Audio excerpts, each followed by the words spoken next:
All right, I'm gonna get into it, guys.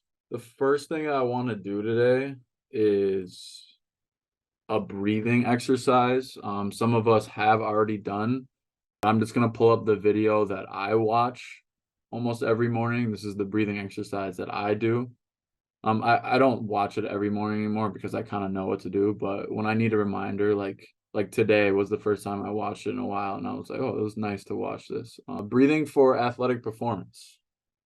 Um, we should all know by now that breathing is a key component of an athlete's health and in their performance on the field. Having proper breathing will give our athletes more muscular endurance. Research indicates that when athletes incorporate breathwork into their routine, they are better able to control their heart rate and their muscle recovery over time. Breathing is something that I have gotten better at through working out, through my trainer has really helped me. Zach Dykes has helped me.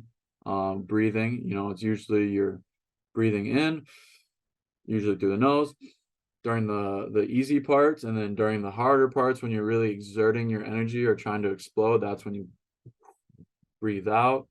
I've been working on a lot of that lately, but another part of the breathing that I like to do is when I'm at the plate.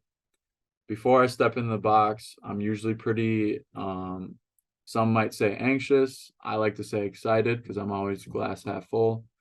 I'm pretty excited at the plate and I don't want to be too jumpy, too jittery. So I like to breathe and calm myself down at the plate.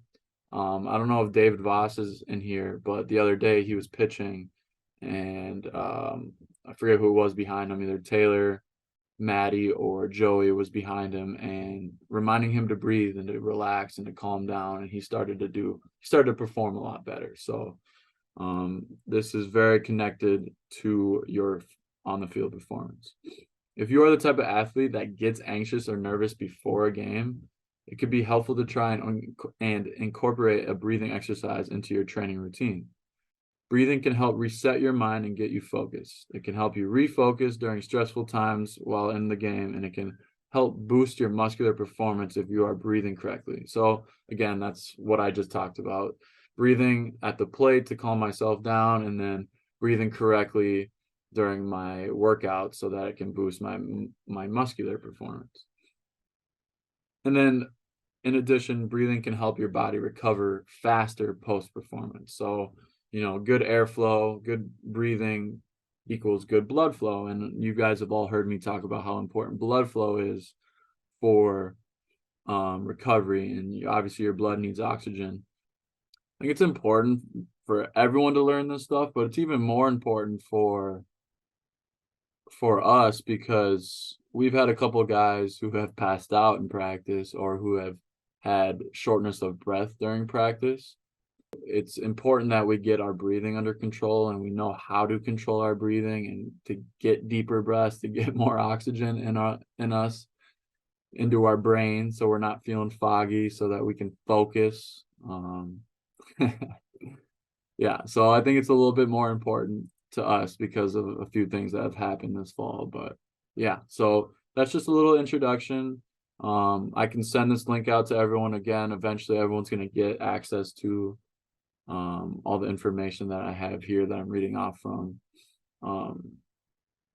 Yeah, so start incorporating that into your days. It's both going to help you before school if you get nervous at school or if you have a test or whatever it is.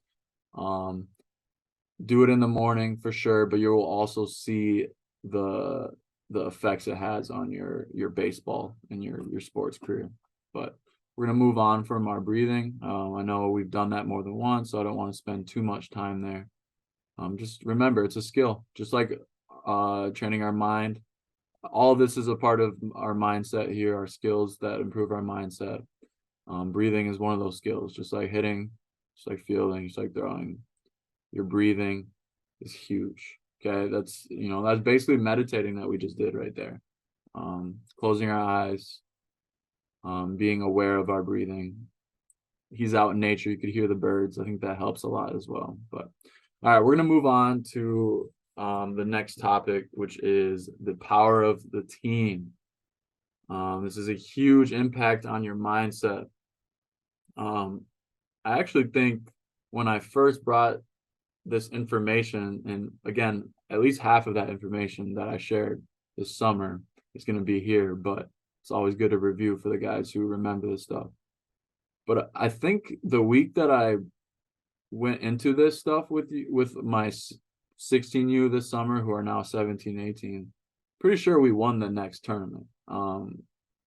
Correct me if I'm wrong, but I'm pretty sure we won the very next tournament after we talked about the power of team. I could be wrong. It could be the week after that tournament that we did this, but I do think that this is a very important thing here. And yeah, let's get right into it. So, man, teamwork makes the dream work, guys. And we've heard that before. It's a great phrase. I think anytime you notice that you're using teamwork with your teammates, go ahead and say that phrase. Teamwork makes the dream work. Encourage teamwork. It's very important.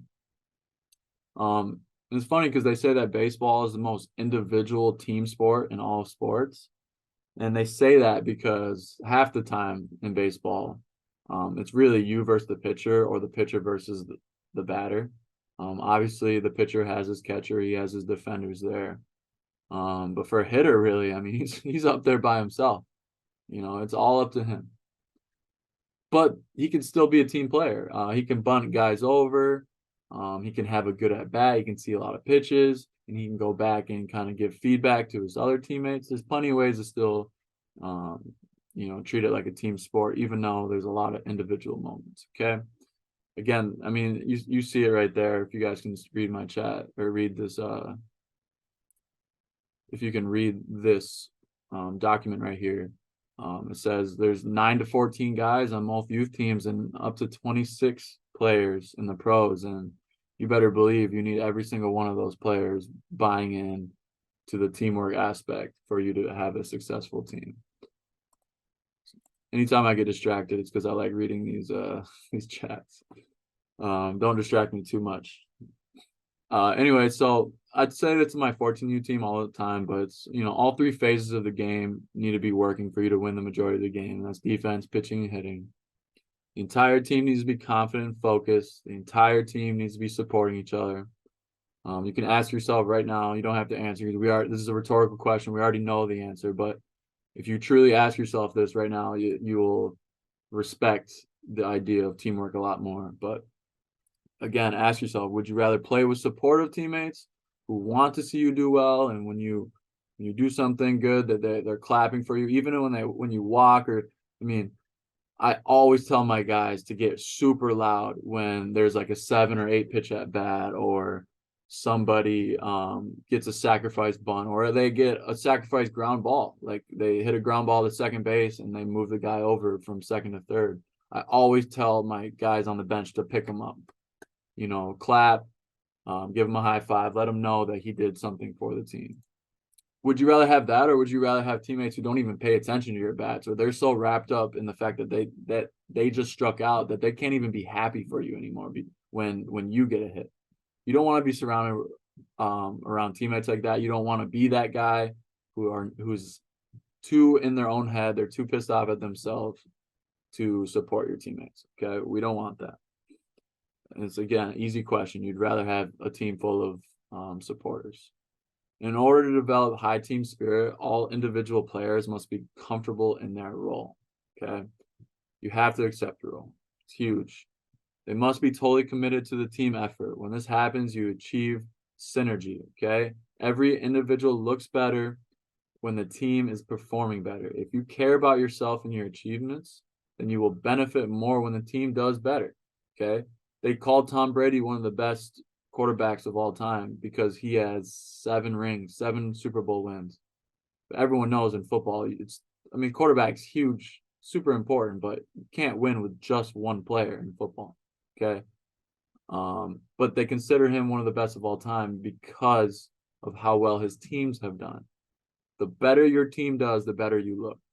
The more often you are in the championship game, the more scouts will be there.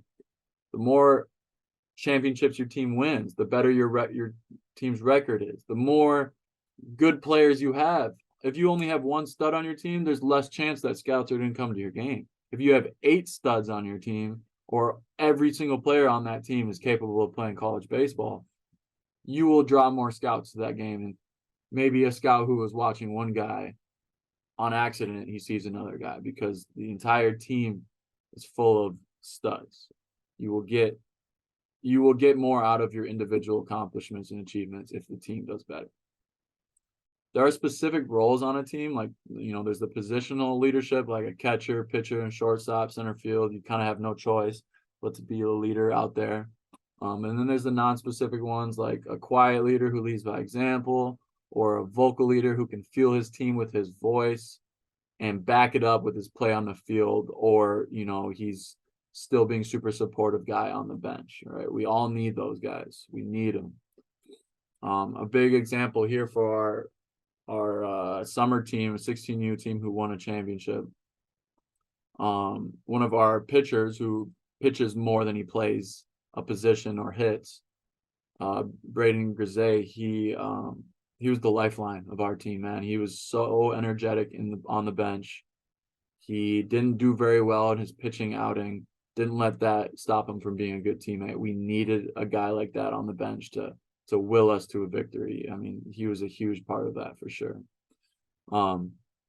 Knowing your role and accepting your role will make you feel better about your contribution about it. It is our jobs as coaches to establish your roles. So if it's not clear, we're not doing our job, or you aren't keeping that line of communication open enough to talk to us about it. So I've already had a couple of guys who have messaged me or come up to me on the side who have asked me about their roles, and I'm always going to be real with you. I'm always going to be honest with you. I'm always going to give you your strengths and your weaknesses and your reasoning behind where your role is, or some ways you can get out of that role. Okay. But you also have to be able to adapt to these roles, because the roles are constantly changing. I mean, you might have to play 2 roles in one game. You might be a starter in the beginning and end up as a bench player at the end. And there's 2 different roles right there. You might start at shortstop and then end up at second base or pitcher or whatever. There's different roles there. Okay. You have to be able to adapt. Don't be afraid to talk to your coaches. If you are unclear, unhappy about your role, you can come to us. Lack of role acceptance on a team can really destroy a team's chemistry. You have to excel at your role. You have to do your job. You've heard that all the time. I don't know why, but it reminds me of Bill Belichick, the Patriots coach. Just do your job. Dealing with the role that you think is below your ability is one of the hardest things that you can deal with. But if your first step is to not try your hardest to excel at whatever role you were given, you'll never get a chance to even be promoted from that role. So if you are your role is just to be a pinch runner or something, or be a courtesy runner, you'll never be able to evolve from that role if you don't be the best courtesy runner you can possibly be. We've already seen that a couple of times on my team. Ashton Maloney is a great example of somebody who went to a tournament just to be a courtesy runner, and he had like 12 stolen bases and really helped the team out. That really showed us as coaches, like, this guy's willing to do whatever it takes, and he had a spot on our next team. So we need guys who are on the bench and not getting the playtime they want to stay confident, supportive, and respectful to the coaches. We need our starters who go 0 for 4 or make 3 errors during the game to support their teammates when their teammates are doing well. Just because you're not doing well doesn't mean you got to pout when your teammates are doing well. You need to be there for them. You need to be supporting them and hyping them up. What the heck just happened? Did someone draw on this? That is crazy. There we go. That was weird. All right, anyways. So we need our starter. Yeah, we already got that. So we need the starters who get benched during the game to be a good teammate if they get subbed out of the game. We can't have you pouting or pissed off at me or whoever else sat you. We're doing it for a reason. Whether it's to try and give another person an opportunity, or you just don't look good that day. We're never doing anything to make you guys upset, to hurt you guys. Nothing is ever personal. Never take anything personal with our decisions. We're trying our best to both win games and develop players. We're trying our best. We all have good intentions for you guys. We need the players who are on the bench to stay locked in and ready to perform at any time. I love telling the story about Troy Maliner. He was on CA 16U Red earlier this year. He started out as a bench player. He only got 5 at bats in his first tournament, and he went 3 for 5. Instantly became a starter after that. And then the next tournament did well again, got moved up to the Navy team. Make the most of your opportunities. I also made the example. You guys might not remember anymore, but there was this guy named Lonnie Walker on the Lakers who was playing. They were playing in the playoffs last year. He didn't get very many minutes. He finally got minutes, and he did a lot with them. He scored a lot of points. He helped his team win those games because he stayed ready. Even though he was on the bench for a while, he stayed locked in and ready to perform at any time. He was hooping. That's for sure, Avery. All right, so we got 5 strategies for our players who find themselves in an inferior role, a role that they don't agree with. Number 1, recognize the additional work required. You must work harder to remain confident and motivated. Number 2, utilize positive self-talk related to your place on the team. Identify your strengths and weaknesses. So if you are a bench player, recognize what you can still do to help the team. Recognize what your strengths are, and then recognize what your weaknesses are and why that might be a contributing factor to why you're not in the role that you want to be. I've already had people ask me to tell them what their weaknesses and strengths are. You guys should probably already know them, but if you need me to tell you them, I will. I'm not going to be mean about it, but I'm going to be real with you, and I'm going to let you know what I think your strengths and weaknesses are. And you can do with that information with what you want, but I always tell my guys to work on your weaknesses twice as much as you work on your strengths. Don't forget about your strengths. You still need to work on those, but again, you need to get those weaknesses to catch up. Number 3, recognize controllable and uncontrollable factors that are within your powers. Accept the coach's decisions and never take things personally. I already kind of mentioned that part, but it goes back to that phrase that I love to say: just control what you can control. You can't control the umpire's calls. You can't control the coach's lineup. You guys aren't the coach, you're the player. So you can't control the lineup. Just do with whatever you have, do what you can with whatever you have, whatever. You guys know what I'm saying. Stay locked in, stay ready. When it's your time to shine, take advantage of that for sure. Number 4, keep lines of communication with coaches. This can be a very hard thing when you're frustrated with your role and your playing time. You might be upset with us. That goes back to never taking things personal. Don't be afraid to ask for constructive feedback so you have something to work towards. Number 5, be ready to move up and perform at any time. Always keep a positive self-image. Avoid being around the other players who are not handling their inferior role very well. But this should be after you try to encourage them to be locked in and to be as ready as you are and to accept their role as well as you are. But if they just still aren't handling it very well, and you just got to stay away from guys like that, man. They're just gonna keep you down. Stay positive. I always say trust the process. But all right, so we're gonna kind of move on a little bit. Still the same. Oh, before we get to the body language, we have a quote here from our favorite coach, Joey Reinhardt. He used to play at Minnesota Morris.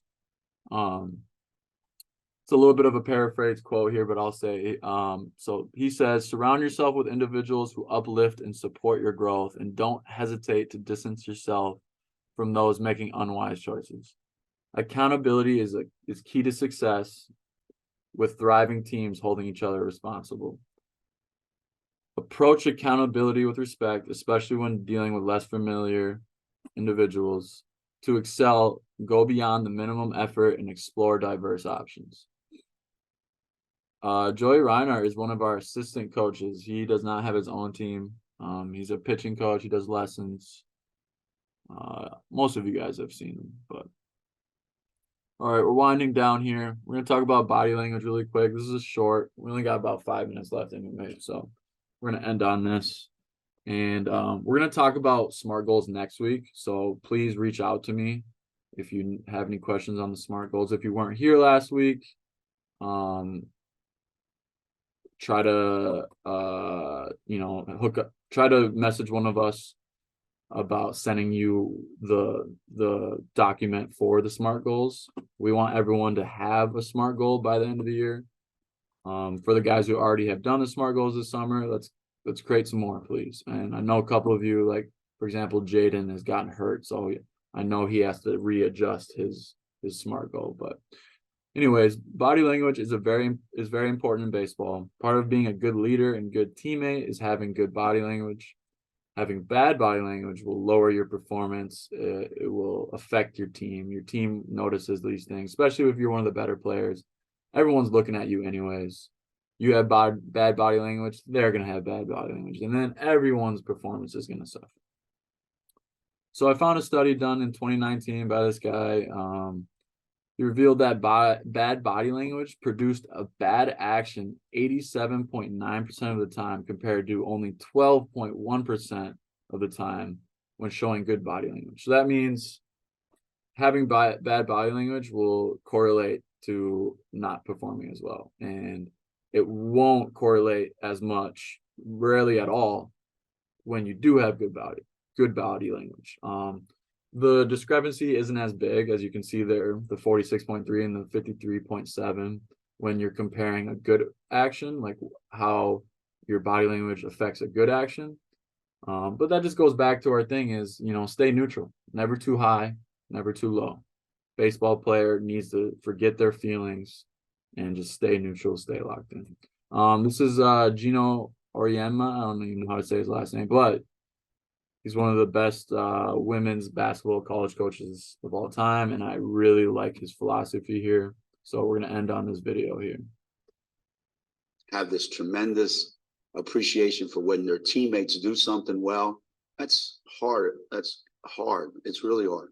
So on our team, me, my coaching staff, we put a huge premium on body language. And if your body language is bad, you will never get in the game. Ever. I don't care how good you are. If somebody says, well, you just benched Stewie for, 35 minutes in the Memphis game a couple of years ago. Yeah, I did. Oh, but that was to motivate her for the South Carolina game the following Monday. No, it wasn't. Stewie was acting like a 12-year-old. So I put her on the bench and said, sit there. That's all I had today, but I just want to let you know that's one of the winningest coaches of all time. He's one of the most well-respected coaches of all time, and I think he has some really wise words there. And it's all stuff that I agree with and I've talked about earlier in this, with the body language and accepting your role, being a good teammate, all that stuff. So I know this is going to close out on us right now, but not aware. I don't know what that means. But again, if you have any questions, you can always reach out to me.